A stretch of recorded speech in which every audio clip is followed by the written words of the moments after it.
अभी उत्तर प्रदेश में एक भूचाल आ गया है शिक्षकों में। और मैं आपको बताना चाहता हूं, जैसे ही जयंत चौधरी का जो शिक्षा केंद्रीय मंत्री हैं, उसके बाद तमाम शिक्षक लगातार इसका विरोध कर रहे हैं। आखिर क्यों विरोध कर रहे हैं, क्या कारण है? मेरे बीच में जौनपुर से जिला अध्यक्ष प्राथमिक विद्यालय के अमित सिंह मौजूद हैं। तो भैया, ये विरोध क्यों कर रहे हैं? क्या नाराजगी है? सरकार आप लोगों के बारे में इतना सोच रही है? देखिए आज़ाद जी, धन्यवाद आपको दूंगा कि आपके चैनल के माध्यम से मुझे अपनी बात रखने का अवसर मिला। वास्तविकता ये है कि 1 सितंबर 2025 को सुप्रीम कोर्ट का एक आदेश आता है कि सभी जितने भी शिक्षक हैं उनको जो भी शिक्षक हैं, अगर वो नियुक्ति में है, सेवारत हैं, तो उनको जो टेट नहीं किए हैं उनको 2 साल के अंदर टेट करना है।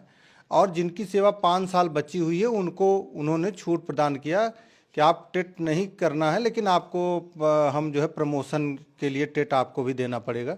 इस तरह की सेवा शर्त रख करके सुप्रीम कोर्ट का एक आदेश है। हालांकि वो आदेश केवल महाराष्ट्र और तमिलनाडु के स्टेट के उस पर कुछ फैसले पर था, लेकिन वो आदेश उन्होंने, जो दीपांकर दत्ता माननीय न्यायाधीश हैं, उन्होंने पूरे देश के ऊपर लगाया।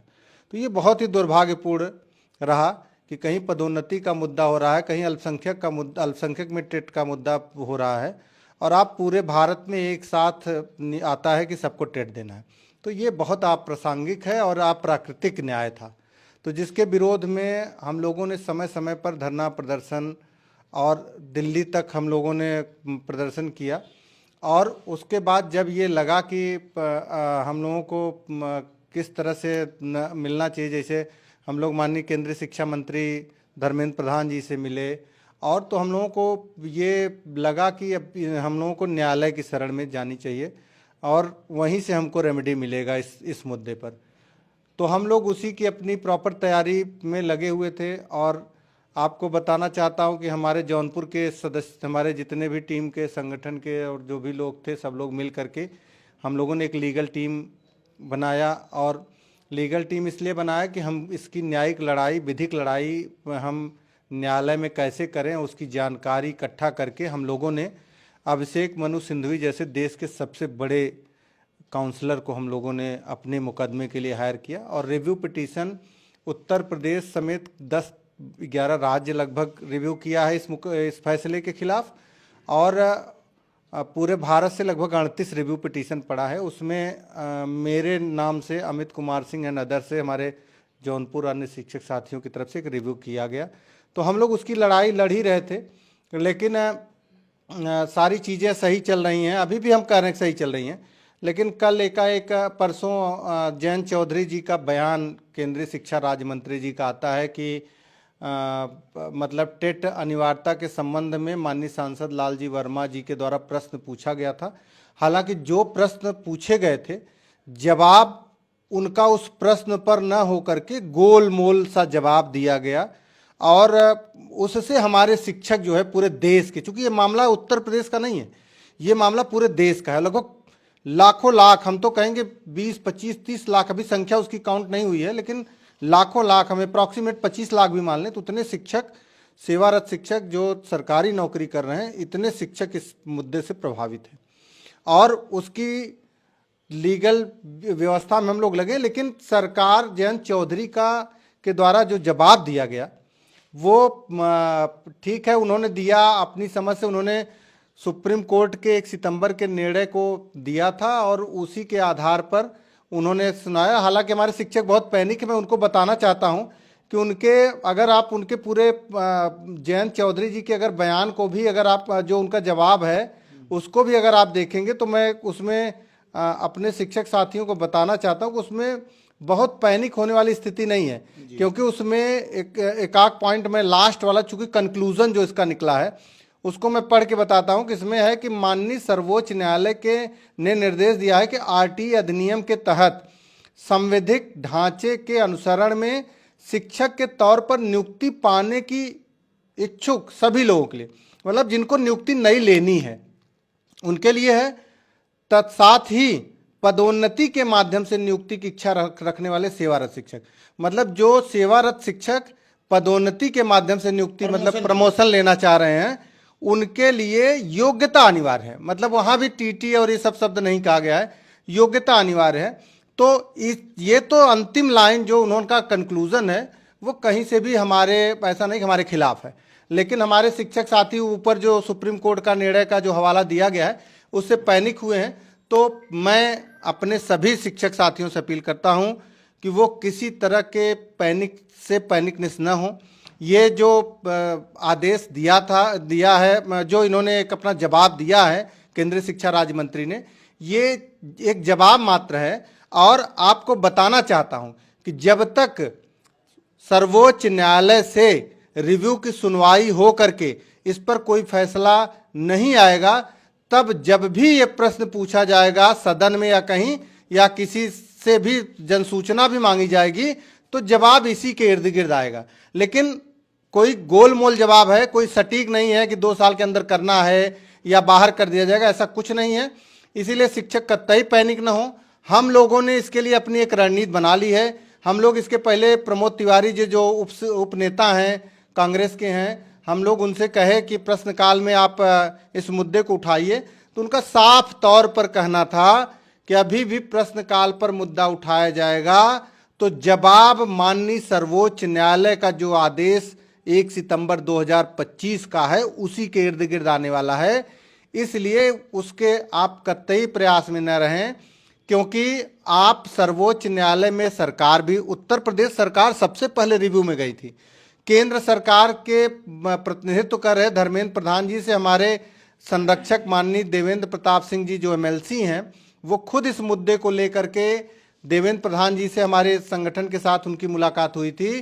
तो उन्होंने स्पष्ट कहा था कि हम न्यायालय में अपना पक्ष, एनसीटीई को भी हमने अधिकारियों से बोल दिया है कि 29 जुलाई 2011 के पहले नियुक्त शिक्षकों का जो पक्ष है वो आप सही तरीके से उसको रखिए, क्योंकि उसके पहले आरटी एक्ट लागू नहीं था और उन शिक्षकों को टेट की अनिवार्यता। आपसे एक सवाल है, ये सवाल है कि जो बता रहे हैं कि 5 वर्ष जिनकी नौकरी बची है, हाँ, अगर वो मान लीजिए उसमें नहीं पास होते हैं तो क्या उनकी नौकरी चली जाएगी? बिल्कुल। जिनकी 5 वर्ष सेवा बची है उनके लिए तो टेट की अनिवार्यता नहीं है, लेकिन उनको पदोन्नति के लिए। लेकिन जैसे 57 साल तक जो भी शिक्षक हमारे हैं, चूंकि 29 जुलाई 2011 के पूर्व नियुक्त, चाहे जिस माध्यम से एनसीटीई के गाइडलाइन के थ्रू, एनसीटीई 2001 में और 1993 में अपने गाइडलाइन पर उसी के अनुसार राज्य सरकारें नियुक्ति करती हैं, तो उसके पूर्व नियुक्त टेट की अनिवार्यता तो 29 जुलाई 2011 के बाद विभिन्न राज्यों में लागू हुआ है। तो उसके पूर्व टेट की अनिवार्यता को लागू करना रेट्रोस्पेक्टिव निर्णय है और भूतलक्षी निर्णय है, और ऐसा कभी भी हमारे देश में इस तरह का कानून या इस तरह का आदेश नहीं आया था। ये पूरी तरह से अव्यवहारिक है, गैर कानूनी है। इससे बहुत सारे शिक्षक पैनिक हो सकते हैं। तो उनको 2 साल के अंदर टेट करने की बात कहा गया है कि उनको अनिवार्य रिटायरमेंट उनको दिया जाएगा, और यही एक उनकी सेवा शर्त है। हालांकि इस मुद्दे को आज़ाद जी मैं बताना चाहता हूं कि हम लोगों ने एक लीगल टीम का निर्माण किया है, और उस लीगल टीम के माध्यम से हम अपने देश के हजारों लाखों शिक्षक साथियों को हम लोग एक चेन बना करके जोड़ रहे हैं। और वो सभी शिक्षक साथी हम लोगों ने शुरू में, हम हैं, राजेश टोनी जी हैं, ये संतोष बघेल जी हैं, इसके साथ ही हमारे यहाँ जौनपुर संगठन के डॉक्टर अनुज, डॉक्टर शैलेंद्र जी और दिवाकर चंद्र, जितने भी लोग ये हैं, हम लोगों ने एक वो बनाया कि नहीं, इस तरह का पहल किया जा सकता है। और इसकी लड़ाई को लड़ने के लिए पूरे भारत से हम लोगों के साथ आज शिक्षक साथी इस लीगल टीम में जुड़े हुए हैं। अच्छा, ये बताइए सर, आप अभी कुछ समय पहले मैंने देखा स्कूल को मर्जन कर रहे थे। ऐसा नहीं लग रहा कि सरकार द्वारा प्राथमिक विद्यालय को बंद, धीरे धीरे बंद करना और प्राइवेट संस्थानों को लाभ पहुंचाना, आपको नहीं लग रहा है? अब देखिए आज़ाद जी, ये सरकार ने इस बात को क्लियर किया है। हम लोग चूंकि सरकारी सेवा में हम उसी के अंग हैं, तो हम बेहतर शिक्षा देने का प्रयास करते हैं। तो उनका क्या बयान आया, उस पर बैग गए, उस पर मैं बहुत कमेंट नहीं करना चाहता हूं। लेकिन तकलीफ मुझे यह होता है कि अपने यहाँ जो विधायक, जो सांसद, उनको पेंशन मिल जाता है 5 साल, उसके बाद पेंशन, फिर दोबारा जीतते, फिर वो भी पेंशन जुड़ जाता है। एक शिक्षक 60 वर्ष सेवा देता है, बच्चों का आईएएस, पीसीएस तमाम अधिकारी बनाता है, उसको पेंशन नहीं। आप लगातार लड़ाई लड़ रहे, तमाम धरना दे रहे हैं, लेकिन अभी तक आप लोगों को पुरानी पेंशन नहीं बहाल हो पा रही।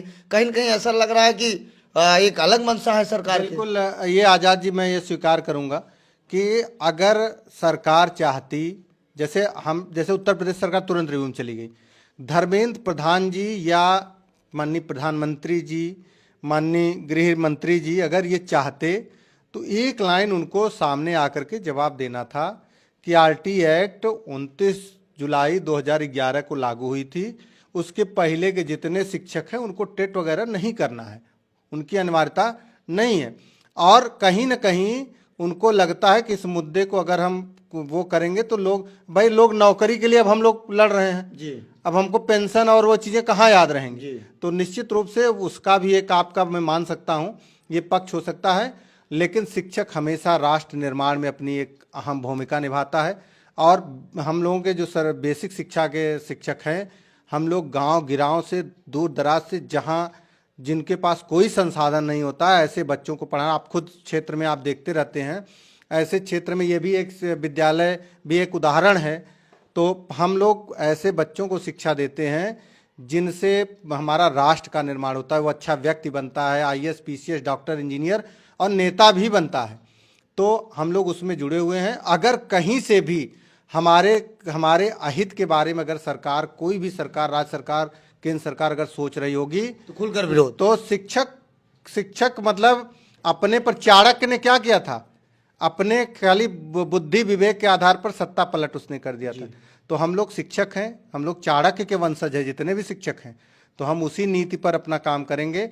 और लेकिन आज मैं ये कहना चाहता हूं कि जितने भी हमारे पूरे देश के शिक्षक साथी आपका ये वीडियो देखेंगे, मैं उनके लिए कहना चाहता हूं कि आप आश्वस्त रहें, निश्चिंत रहें, कतई हताश निराश न हो। आपने जो लीगल टीम बनाई है, आप जो उसके अंगीकार हैं, आपकी लड़ाई को कोर्ट से लेकर के हर जगह लड़ेगी। अभी फिलहाल हम जानते हैं कि हमारे मुद्दे का निराकरण सुप्रीम कोर्ट में है, इसीलिए हम लोगों ने लीगल टीम ने एक रिव्यू दाखिल किया है और उसके माध्यम से हम पूरे देश के शिक्षकों की लड़ाई लड़ेंगे।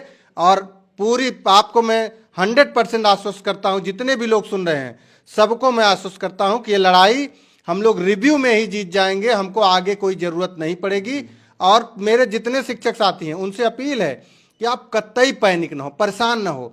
और बहुत सारे इस तरह के निगेटिव लोग फैलाने वाले जो इस तरह के हैं उनको भी जवाब देना चाहता हूं कि आज अगर आपका कोई शिक्षक साथी परेशान है, उसके पीछे पड़ करके आप उसके बारे में अगर उल्टा सीधा वक्तव्य बयान और ये सब दे करके यूट्यूब और वो सब पे, तो हमारे जो शिक्षक साथी टेट वाले उनको भी मैं बताना चाहता हूँ, कुछ लोग ऐसे हैं, बाकी तो सभी हमारे सहयोग में हैं, उनको बताना चाहता हूँ कि इस तरह से निगेटिव नैरेटिव न सेट करें।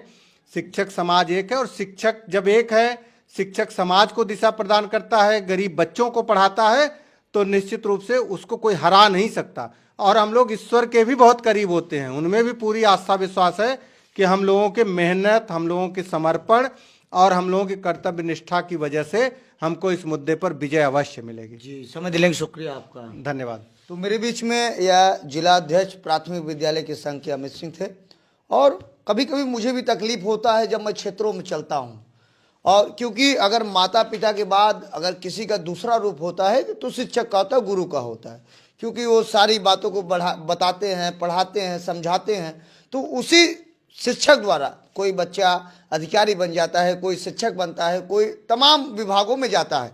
लेकिन दुख बात का यह है कि हमारे यहाँ जो भारत की सरकार है, जो राज्य सरकार है, ये यहाँ नेता, विधायक, सांसद एक बार बन जाते हैं, इनकी पेंशन चालू हो जाती है।